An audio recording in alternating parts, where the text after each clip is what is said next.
be with all of you.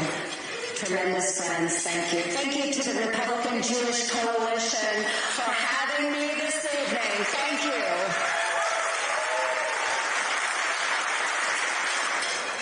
So like all of you, I am heartbroken by the news that we received over the weekend.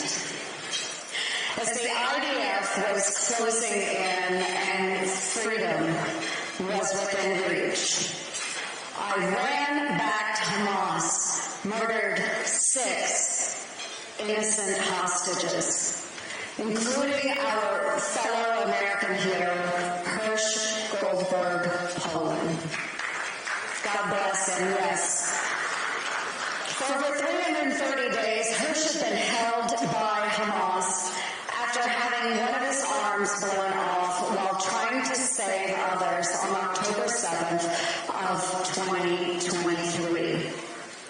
The reality is, Hirsch should still be alive today. My heart aches for his parents and the rest of his family. John and Rachel have been tireless advocates for the release of their son and for all of the American hostages. The grief and pain they bear is absolutely unimaginable. And I know that the Nutra family was here as well. I was able to see Orna and Roman before I came this evening. And God bless you. We'll pray for the return of your son, Orna.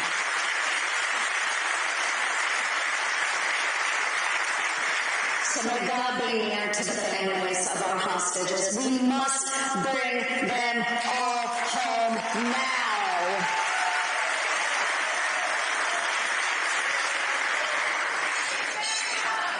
Bring them home. Thank you. And we will see them home. This Monday, folks, I returned from the Middle East for my 4th visit to the region since the attacks of October 7th,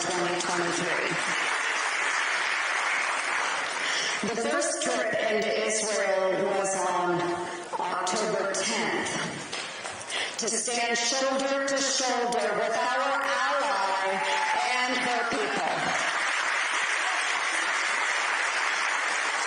Now, on this most recent trip, I spoke to the leaders of Israel, Jordan, Egypt, Saudi Arabia, and Qatar.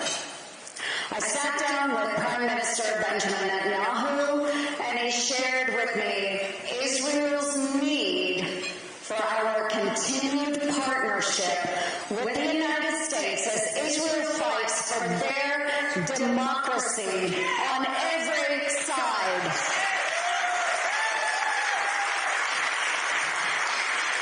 Their right to exist.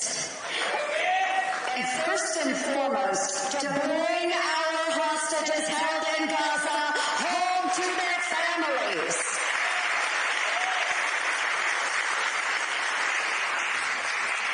Prime Minister Netanyahu explained that the combined military and social pressures are forcing Hamas to the negotiating table.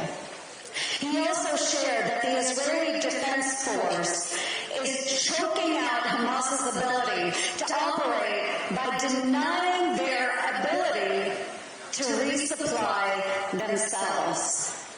During my meetings with the leaders in the region, I delivered one simple message. We need to bring home our American hostages, and we must ensure a favorable outcome for the safety and security of our Jewish friends.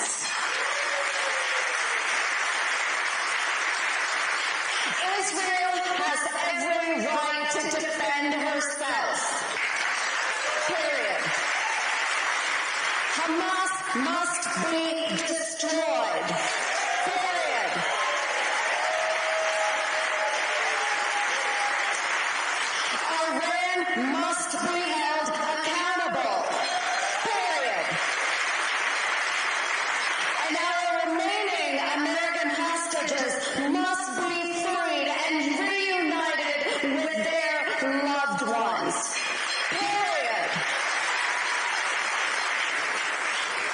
Friends, we must keep moving forward to a deal, but one that is not just favorable to Israel, but one that ensures the forever survival of Israel.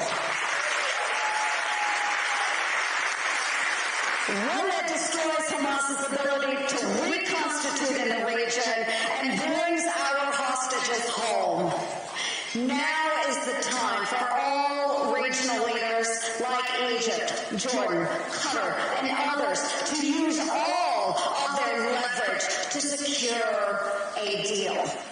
The United States expects her friends to do everything they can to pressure Hamas and secure the release of the hostages.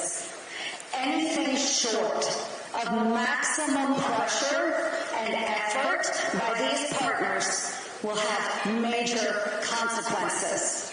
There is no time for delay, or we could lose even more innocent souls.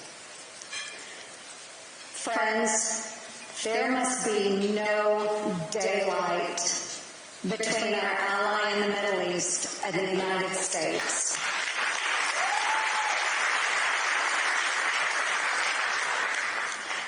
But the risk-averse Biden-Harris administration has failed to support Israel in its worthy effort to destroy Hamas and put maximum pressure on the Iranian proxy group's leaders.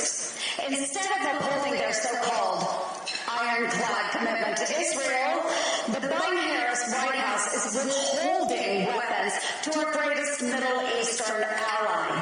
This is deeply irresponsible at a time when Israel faces threats on 7 different fronts. And all of these threats have one thing in common. Folks, what is that one thing in common? Iran. They are fueled and funded by Iran. Folks, we must not forget that the IRGC and its proxies are not just a danger to Israel and our Arab allies in the Middle East. They are a very real threat and danger to the United States and our people. Since October 7th, Iranian proxies have attacked U.S. forces in the region over 175 times, including a drone attack on a U.S. base in Jordan that killed 3 American servicemen and wounded 40 others. That American U.S. Army Reserve unit is a unit that young Joni Ernst served in years ago as a platoon leader.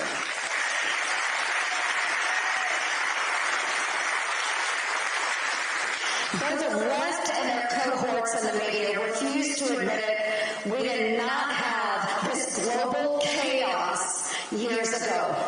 Under President Trump's leadership, the United States forged the Abraham Accords, the greatest peace deal between Israel and Arab countries in modern history. The Accords, and yes, please applaud that.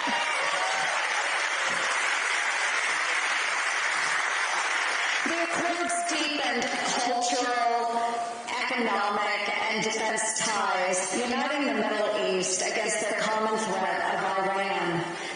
The impact of the Abraham Accords was evident this spring when Iran attacked Israel with an unprecedented 300 projectiles. 99% of those drones and missiles were intercepted in a massive victory against what was supposed to be Tehran's show of force. Yes, this resounding success, folks, was largely made possible due to the support it received from members and prospective members of the Abraham Accords. Saudi Arabia, the UAE, and Jordan provided crucial military intelligence support. The joint Arab-Israeli interception was the realization of a vision I laid out in the Defend Act, which became law in 2021. We need all of our partners, folks. So friends, let's make no mistake. Iran fears a united Middle East. Iran fears peace. And it's time for us to reinstill fear in this ruthless regime.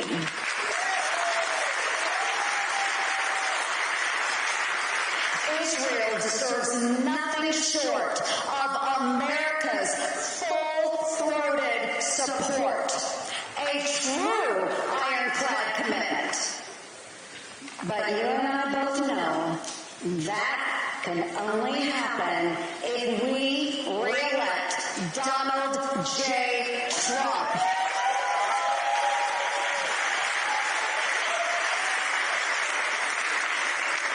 And it will only happen then if we take back the United States Senate and we expand the majority in the House.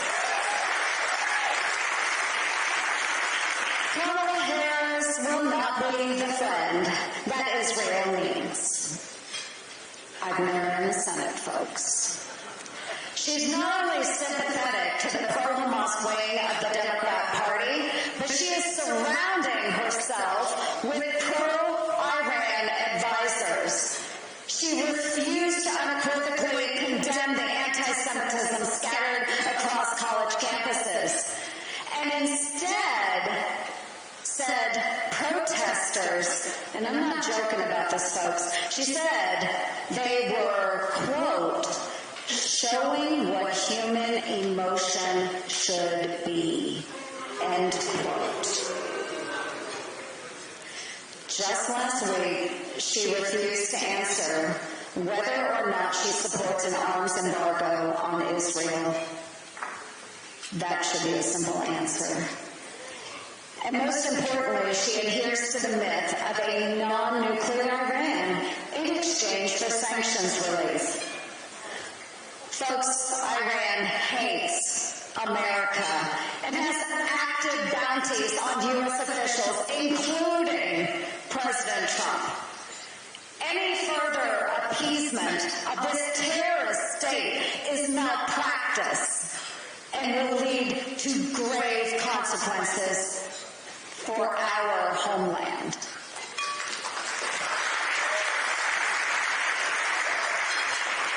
Just as we saw last weekend, Iran and its proxies have been emboldened to celebrate the death of Americans when they should be cowering in dread of the response awaiting them for spilling American blood.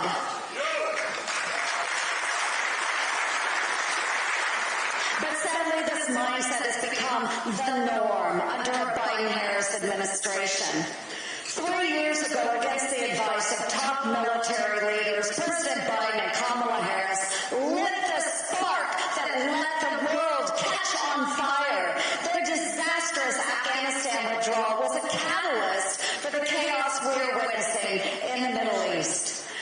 America retreated, abandoning our allies and emboldening our adversaries. And now, our friends don't trust us, but even more alarming, our foes do not fear us. Simply put, the United States is not the leader it needs to be.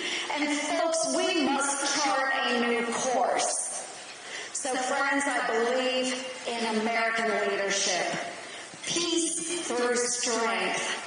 I believe in America first, always, but never America alone.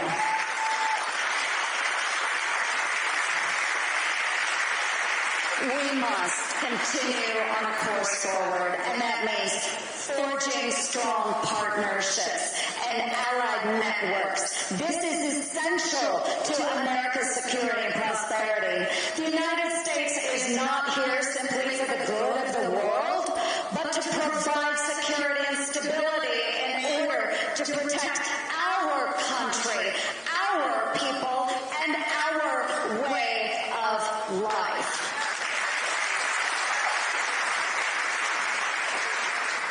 In our United States Army, which strengthened and developed me, leadership is not defined by your title or by your rank. Leadership is about inspiring others to a common goal or objective for the good of the unit or the organization. These challenges require true leadership. Now is not the moment for America to shrink back. It's not the time to appease our adversaries and abandon our allies. It's not the time to promote progressive fantasies at the expense of the safety and security of our nation and our people. It is, however, the moment for the United States of America to reemerge as the leader our people deserve and the world needs. And together, with your dedication and support, we will make this happen. So thank you again for having me with you, RJC. Thank you. May God bless all of you. May God bless Israel. And may God bless our great United States of America. Let's make